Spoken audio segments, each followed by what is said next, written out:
हरे कृष्णा। आप सभी का हमारे YouTube चैनल पर हार्दिक स्वागत है।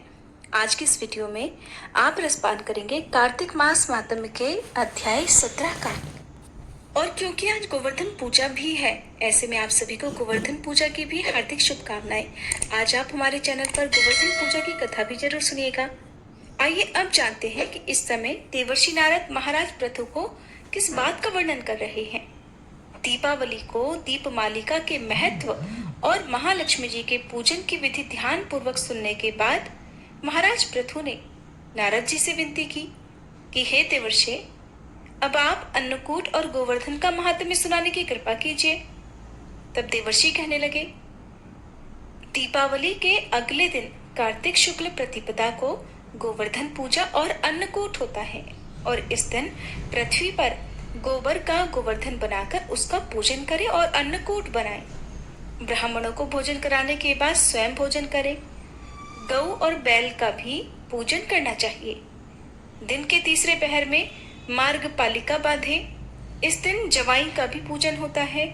जवाई अर्थात दामाद को घर पर बुलाकर उनका आदर सत्कार और पूजन भी करना चाहिए। पृथु पूछने लगे, हे नारद जी, सबसे पहले यह पूजन किसने और कब किया था? कृपया आप ये भी बतलाइए। तब देवर्षि नारद कहने लगे, समुद्र मंथन के समय जब लक्ष्मी जी समुद्र से उत्पन्न हुई तब विष्णु भगवान के साथ उनका विवाह हुआ। इससे आनंदित होकर समुद्र ने भगवान की स्तुति की। तब भगवान विष्णु ने कहा कि वरदान मांगो। यह सुनकर समुद्र ने कहा, हे भगवान, आप लक्ष्मी जी सहित मेरे यहाँ निवास कीजिए। तब श्री हरि ने कहा कि ऐसा ही होगा और तब भगवान विष्णु लक्ष्मी जी सहित क्षीर सागर में शेषशैया पर अवस्थित हो गए। उसी दिन से आज के दिन दामाद का पूजन प्रारंभ हुआ है। जो कोई कार्तिक सुदी एकम को दामाद का पूजन करता है वह सब पापों से मुक्त हो जाता है। गोवर्धन पूजा का महत्व बताने के बाद नारद जी कहने लगे, हे राजा पृथु, कार्तिक सुदी दूज को यम द्वितीया कहते हैं। इस दिन यमुना स्नान करके यमराज का पूजन किया जाता है। दीपावली के बाद की इस द्वितीया को भैया दूज भी कहते हैं। इस दिन भाई अपने घर भोजन न करे। अगर अपनी बहन ना हो तो गुरु की कन्या भी बहन के समान होती है, इसलिए उसे ही बहन मानना चाहिए। इस दिन बहन अपने भाई की आयु बढ़ाने की कामना से 8 चिरंजीवियों अर्थात मार्कंडेय, बलि, व्यास, हनुमान, विभीषण, कृपाचार्य, अश्वत्थामा और परशुराम जी का विधि पूर्वक पूजन करे। फिर भाई को बुलाकर उसको तिलक लगाते हुए कहे कि हे सूर्य, चंद्रमा, पृथ्वी, समुद्र, वेद, पुराण, तप, सत्य, ब्रह्मा, विष्णु, महेश, देवता और मुनि तथा धर्म मेरे भाई की रक्षा करे और जब तक सूर्य, पृथ्वी आदि स्थित है तब तक मेरे भाई की संतति चले। फिर बहन भाई को तिलक करके भोजन कराए। भाई भी अपनी श्रद्धा और सामर्थ्य के अनुसार बहन को दक्षिणा दे। इतनी कथा सुनने के बाद राजा पृथु ने पूछा, हे देवर्षि, सभी क्षेत्रों में उत्तम कौन सा क्षेत्र है? तब नारद जी कहने लगे, हे राजन, सब क्षेत्रों में उत्तम गंगा और यमुना जी का संगम है, जिसमें स्नान आदि करने की इच्छा ब्रह्मा आदि देवता भी किया करते हैं। गंगा जी के स्मरण मात्र से अनेक पाप नष्ट हो जाया करते हैं।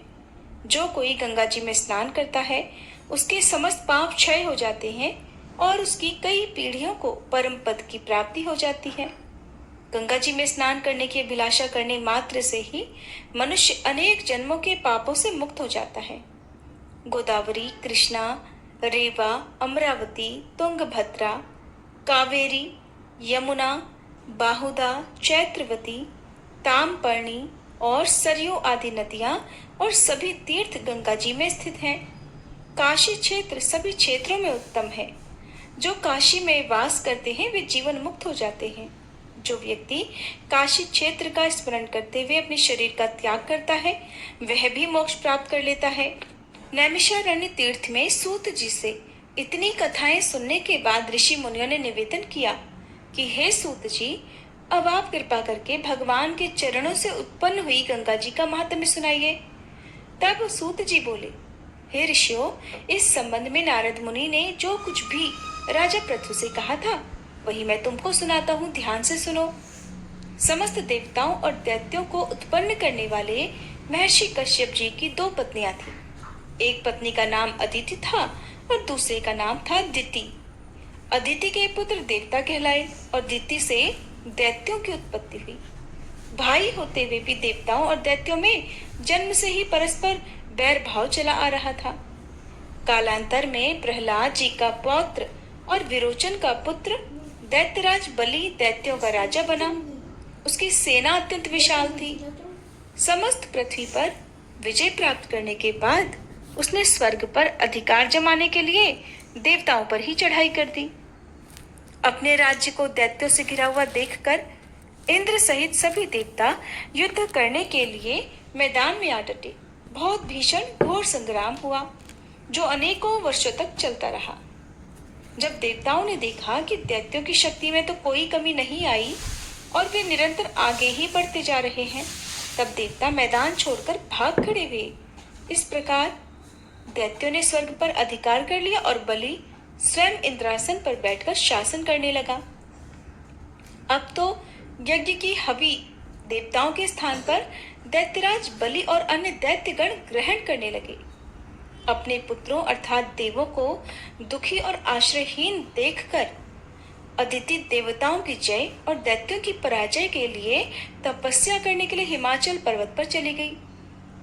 वहां कुछ समय तक फलाहार, कुछ समय तक सूखे पत्ते और कुछ समय तक केवल वायु का ही सेवन करती रही। फिर पैर के पंजों पर खड़ी होकर भगवान का तप करने लगी। इस प्रकार अदिति ने 1000 वर्ष तक बहुत कठिन उग्र तप किया।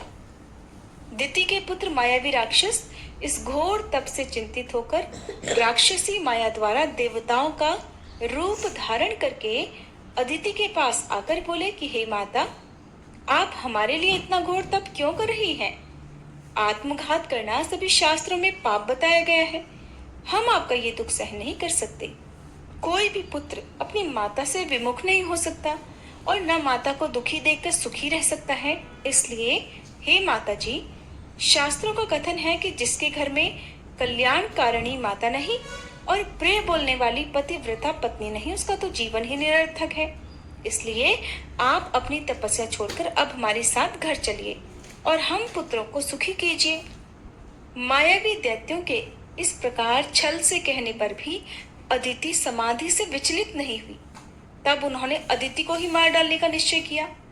इस कुकृत्य के लिए दैत्यों ने उस वन में आग लगा दी जिसमें अदिति तपस्या कर रही थी। भगवान की कृपा से उस अग्नि द्वारा अदिति को तो किसी प्रकार की हानि ही नहीं पहुंची और उन्हें इस अग्नि का पता तक नहीं चला। भगवान का सुदर्शन चक्र अदिति की रक्षा करता रहा और सभी दैत्य स्वयं ही अपनी ही जलाई हुई अग्नि में जलकर भस्म हो गए। इस प्रकार देवताओं का फिर से स्वर्ग पर अधिकार हो गया। नैमिषारण्य तीर्थ में स्थित ऋषि मुनियों को श्री सूत जी महाराज यह महात्म्य सुनाने के बाद कुछ क्षण के लिए मौन हो गए। इसके आगे का वृतांत आप अगले अध्याय में सुनेंगे। उम्मीद करती हूँ हर बार की तरह आज की वीडियो भी आपको पसंद आई होगी। अब तक कथा सुनने के बाद भी जिन्होंने वीडियो को लाइक नहीं किया है तो प्लीज़ हो सके तो वीडियो को लाइक जरूर कीजिएगा। और आपसे अनुरोध है कि आप में से बहुत सारे लोगों ने भी अभी तक हमारा चैनल सब्सक्राइब नहीं किया है। ऐसा इसलिए क्योंकि हम तो डेली आपको कथा सुनाते हैं, फिर भी कई लोग कहते हैं कि उन्होंने इससे पहले के अध्याय नहीं सुने हैं। ऐसा इसीलिए होता है कि आपने ना तो हमारे चैनल को सब्सक्राइब किया हुआ है, ना ही बेल आइकन प्रेस किया है। तो प्लीज़ जल्दी से इस काम को कर लीजिएगा। और अगर आपको हमारी कथाएं सुननी ही होती हैं तो हम अपने इसी चैनल पर आपको संपूर्ण शिव महापुराण कथा भी सुना चुके हैं। आप चाहें तो हमारे चैनल को सर्च करके वीडियो की प्लेलिस्ट में जाकर भी आप कथाएं सुन सकते हैं। और मैं जल्दी ही भागवत कथा भी जो रुके हुए अध्याय थे वो जल्दी शुरू करूंगी। इससे पहले तक बहुत सारा काम था जिस कारण मैं आपको ये कथाएं आगे नहीं सुना पाई थी। मुझे पता है कि जो डेली सुनते हैं वो सारे व्यूअर्स बहुत अच्छे हैं, बहुत कोऑपरेटिव हैं और उन्हें पता भी है कि एक वीडियो को बनाने में कितना समय लगता है। यही कारण था कि मैं आपको इतने लंबे समय तक वो अध्याय फिर से नहीं सुना पा रही थी। आप सब अपना ऐसा ही प्यार और आशीर्वाद हमारे चैनल को देते रहिएगा और मैं आपको ऐसे ही अच्छी अच्छी कथाएं सुनाती रहूंगी।